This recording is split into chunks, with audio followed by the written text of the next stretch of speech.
Donald लू एक बार फिर खबरों की जीनत बन गए हैं। एक और कंट्रोवर्सी क्रिएट होने जा रही है। जी हां, ये वही डोनाल्ड लू हैं जिन पर इमरान खान ने रिजीम चेंज का इल्ज़ाम लगाया था कि इन्होंने पाकिस्तानी सारे सिस्टम को कहा था कि इमरान खान की हुकूमत उतरेगी तो तब हम तुम्हें माफ़ करेंगे।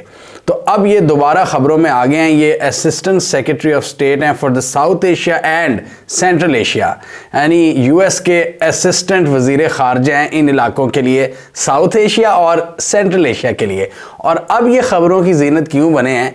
एक हेयरिंग होने जा रही है यूएस कांग्रेस में, जो उनकी फॉरेन अफेयर्स की कमेटी होती है ना, जो फॉरेन अफेयर्स को देखती है।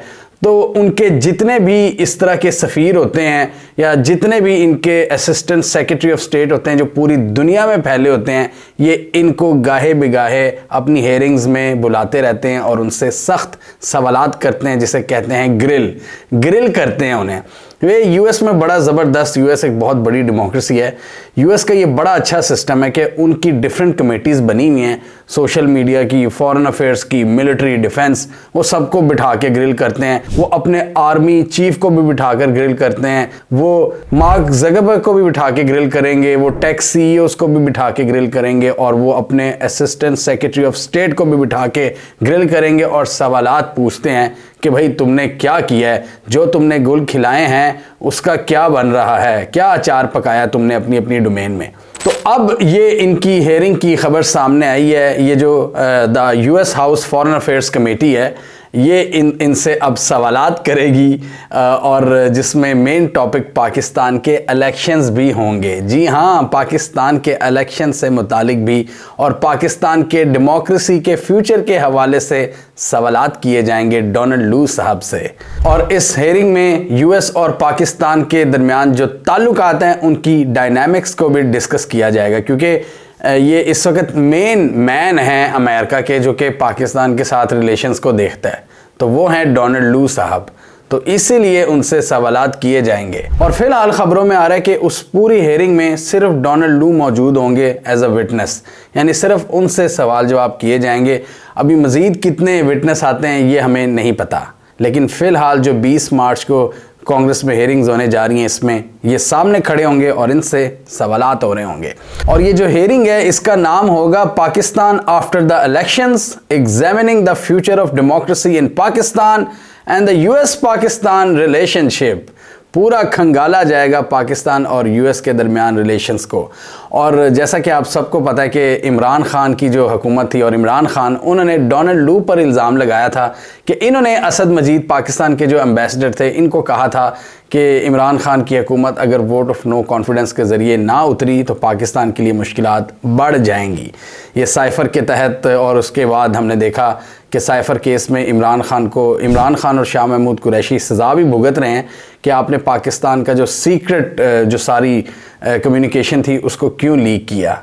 तो इस हवाले से अब यूएस में चहमगोइयाँ स्टार्ट हो गई हैं। पाकिस्तान की जो कम्युनिटी है वो बहुत ज़्यादा एक्टिव हो चुकी है, और वो इस वक्त क्लियरली जो नई गवर्नमेंट बनी है उसको पसंद नहीं करती। वो इमरान खान के हक़ में प्रोटेस्ट कर रहे हैं, और उनके मुताबिक ये उनकी एक कामयाबी है, उनकी लॉबिंग का नतीजा है कि उसको कटहरे में अब खड़ा कर दिया गया है डोनाल्ड लू को।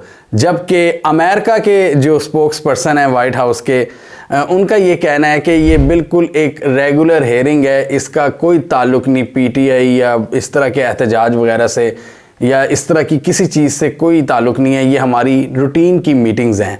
यूएस स्टेट डिपार्टमेंट के स्पोक्स पर्सन ने कहा है कि ऐसा कुछ अनयूजुअल नहीं है इस हेयरिंग में, ये रूटीन के हिसाब से हो रही है ये हेयरिंग, और हम गाहे बगाहे ऐसी हेयरिंग्स करते रहते हैं। उन्होंने कहा कि ऐसी हेयरिंग्स पॉलिसी मेकिंग के लिए बहुत ज़रूरी होती हैं, और पॉलिसी मेकिंग में हेल्प करती है हमारे लॉ मेकर्स को, जो लॉ बनाते हैं यूएस में, हमारे सेनेटर्स को, हमारे कांग्रेसमैन को। तो ये हमारा एक पुराना वतीरा है कि जो जिस जगह पर लगा होता है वो उस हवाले से ब्रीफिंग्स देता है। तो नथिंग अनयूजुअल अबाउट इट, ये यूएस के स्टेट डिपार्टमेंट के स्पोक्स पर्सन का कहना था।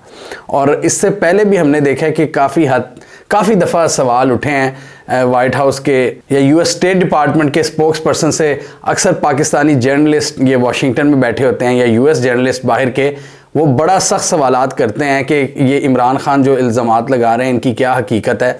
तो ये मल्टीपल टाइम्स इन इल्ज़ामात को झुटला चुके हैं कि इनकी कोई हकीकत नहीं। और अभी रिसेंटली भी स्टेट डिपार्टमेंट के स्पोक्सपर्सन ने यही कहा है कि हम इतनी दफ़ा कह चुके हैं यार कि कोई ऐसी बात नहीं थी, बाइडेन एडमिनिस्ट्रेशन का कोई ताल्लुक नहीं था इमरान खान रजीम चेंज में, तो ये सवालात बार बार ना किए जाएं। वो मल्टीपल टाइम्स इसको डिनाई कर चुके हैं इन एलिगेशंस को। ये मैथ्यू मिलर साहब हैं स्टेट डिपार्टमेंट के स्पोक्सपर्सन, और अक्सर इन्होंने मजाक में भी इन बातों को उड़ाया हुआ है कि ऐसा कोई ताल्लुक नहीं, हम बार बार रिजेक्ट कर चुके हैं इन इल्ज़ामात को। इससे क्लियरली पता चलता है कि इमरान खान की जो हुकूमत है और पाकिस्तान के सिस्टम में इमरान खान के जो सपोर्टर्स हैं वो क्लियरली बाइडेन एडमिनिस्ट्रेशन के साथ उनकी नहीं बनती।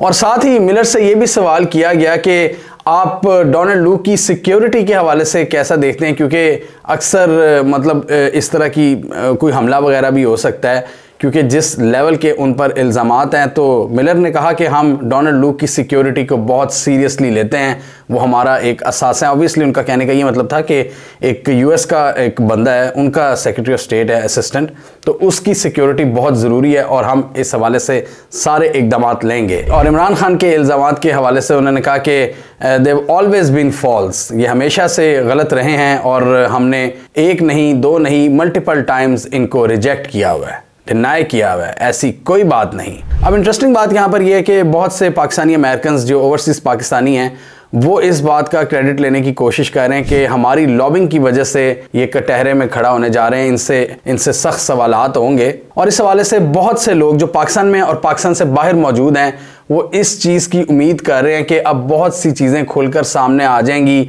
डोनाल्ड लू एक्सपोज हो जाएंगे, उनसे सख्त सवालात किए जाएंगे और इमरान खान का जो नैरेटिव था वो सही साबित हो जाएगा, जो रजीम चेंज ऑपरेशन वाली बात है वो दुरुस्त साबित हो जाएगी। अब ये तो देखने वाली बात है कि मतलब किस हद तक उनसे सवालात किए जाते हैं। वैसे टाइटल तो है कि पाकिस्तान की डेमोक्रेसी और डेमोक्रेसी का फ्यूचर और इलेक्शंस, ये इस तरह के सवालात किए जाएंगे। अब ये नहीं पता कि इमरान खान का जो इल्ज़ाम है उससे रिलेटेड इनसे सवाल किए जाते हैं या नहीं। अब ऑब्वियसली वो भी एक बड़े मंझे हुए एक डिप्लोमेट है, डोनाल्ड लू बड़ा पुराना बंदा है अमेरिका का, तो वो भी ऑब्वियसली तैयार होकर आएगा। स्टेट डिपार्टमेंट ने भी उसे पूरी तरह से बताया होगा कि क्या क्या आपने जवाब देने हैं।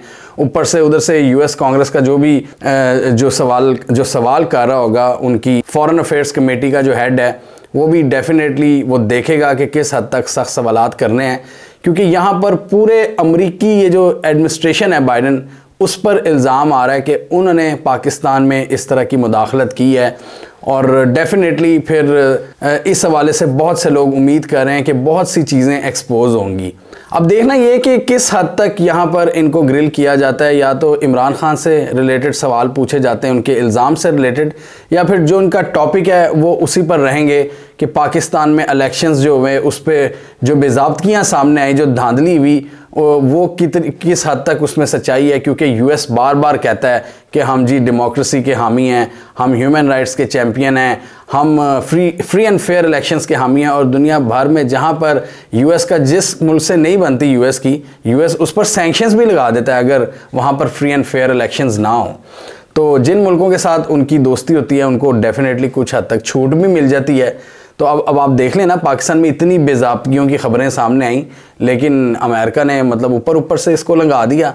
तो अब ये लोग पाकिस्तान में ये जो स्पेशली पीटीआई के कुछ सपोर्टर्स हैं, इमरान खान के सपोर्टर्स, वो ये उम्मीद कर रहे हैं कि उससे उनको कुछ मिलेगा और बहुत सी चीज़ें एक्सपोज हो जाएंगी, और ये जरदारी और शहबाज शरीफ का जो नया रजीम अभी सामने आया उसके लिए मज़ीद मुश्किलात में इजाफा होगा, क्योंकि उनकी मतलब साबित हो जाएगा कि उनकी हुकूमत इल्लीजिटिमेट है। क्योंकि इसमें इलेक्शंस के हवाले से भी स्पेशली उनसे सवालात किए जाएंगे कि धांधली कितनी हुई, कैसे हुई, क्यों हुई, यूएस का क्या रोल था इसको फ्री एंड फेयर बनाने में, पाकिस्तान में डेमोक्रेसी का क्या फ्यूचर है, पाकिस्तान में ह्यूमन राइट्स के हवाले से क्या चीज़ें चल रही हैं, पाकिस्तान में जर्नलिज्म का क्या हाल है, कितना पाकिस्तान में ये जो ट्विटर वगैरह को बैन किया जा रहा है, इस हवाले से क्या आप देख रहे हैं इन चीज़ों को।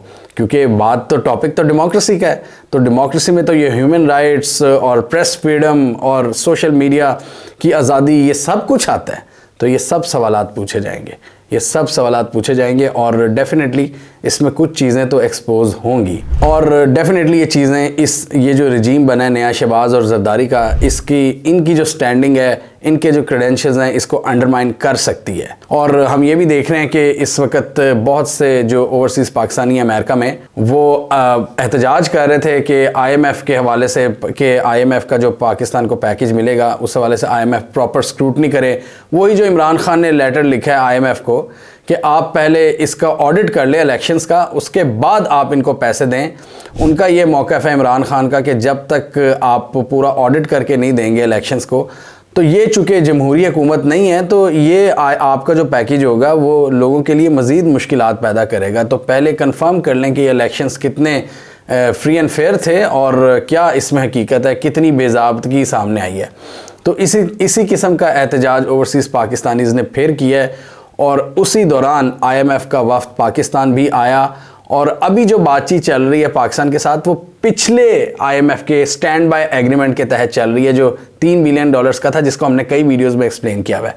तो $1.9 बिलियन उसमें से मिल चुके हैं। पाकिस्तान $1.1 बिलियन की अब डिमांड कर रहा है और पाकिस्तानी जो अब एहतजाज कर रहे हैं वो ये कह रहे हैं कि जो नया IMF का पैकेज होगा ना, यानी पिछला जो $3 बिलियन वाला था वो तो पिछली हुकूमत ने किया था, जो इसहाक डार PDM पार्ट 1 वाली। अब ये जो PDM पार्ट 2 ने नए IMF पैकेज के लिए अप्लाई करना है जो $6 बिलियन का होगा, तो ये पाकिस्तानी ओवरसीज़ पाकिस्तानी कह रहे हैं कि इस हवाले से आप ज़रा स्क्रूटनी कर लें। और ऑब्वियसली उसमें से कई लोग ये भी कह रहे हैं कि इनको ना पैसे दें, इनको बिल्कुल इनकी स्क्रूटनी होनी चाहिए। ये एक इललिजिटिमेट रजीम है, ये 2 नंबरी करके आया है, तो इनको पैसे नहीं मिलने चाहिए। ये अवाम की मुश्किलात में इजाफा करेंगे, ये मज़ीद क्रैकडाउन करेंगे, ब्ला ब्ला। और इसी तरह हमने देखा कि अता तारड़ ने भी इल्ज़ाम लगाया कि ये ओवरसीज़ पाकिस्तानियों को भी लताड़ा। इस हुकूमत के जो स्पोक्स पर्सन हैं उन्होंने कहा कि ये क्या पाकिस्तान दुश्मनी पर उतरे हुए हैं कि IMF को और अमेरिका को कह रहे हैं कि पाकिस्तान को पैसे मत दें, इनको पाकिस्तान का कोई ख्याल नहीं है।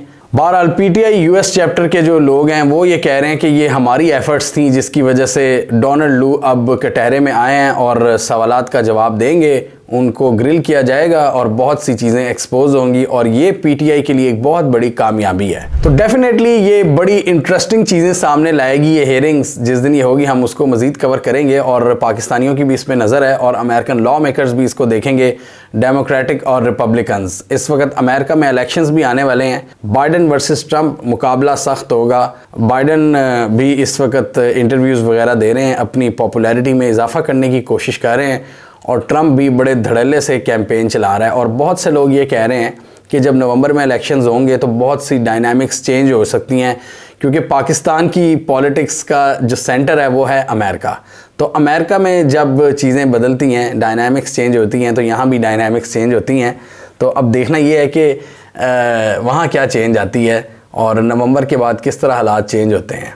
और ये जो चीज़ें हैं, अगर बाइडन एडमिनिस्ट्रेशन के ख़िलाफ़ कोई चीज़ ऐसी सामने आ जाती है, अगर कि जी ये इन्वॉल्व थे, तो डेफिनेटली उन पर वहाँ भी तनकीद होगी। और पाकिस्तानी तो जो बेसिकली इमरान खान के सपोर्टर हैं वो तो इस बात पे मज़ीद है ना, वो तो कहते हैं कि साजिश हुई थी। लेकिन अभी देखना ये है कि US में किस हद तक इस बात को वो आगे लेकर जाते हैं और डोनाल्ड लू से किस किस्म के सवालात पूछते हैं।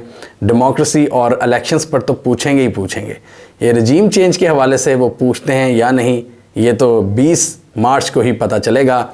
हमें कमेंट सेक्शन में बताइए आपके ख्याल में ये जो हेयरिंग होने जा रही है डोनाल्ड लू की, इससे किस कैंप को ज़्यादा फ़ायदा होगा? आपके ख्याल में जो US है वो मज़ीद अपनी पोजीशन को कंसोलिडेट कर सकता है कि नहीं जी हम तो बिल्कुल नहीं इन्वॉल्व थे इमरान खान को हटाने में और हमने तो पूरा किरदार अदा किया है पाकिस्तान के फ्री एंड फेयर इलेक्शंस में। मतलब US अपनी इस हुकूमत को मज़ीद क्रेडिबिलिटी मिल सकती है इस हेयरिंग के बाद, या इस हुकूमत की मुश्किलों में इजाफा होगा और इमरान खान का नैरेटिव प्रिवेल करेगा? कमेंट कीजिए। इसके अलावा हमारा यूट्यूब चैनल सब्सक्राइब करना, साथ ही वो बेल आइकॉन भी दबाना ताकि वो स्टोरीज दुनिया भर से और पाकिस्तान से जिनकी मेन स्ट्रीम मीडिया पर प्रॉपर कवरेज नहीं होती हमारे प्लेटफॉर्म के थ्रू आप तक टाइम पर पहुंच जाएं।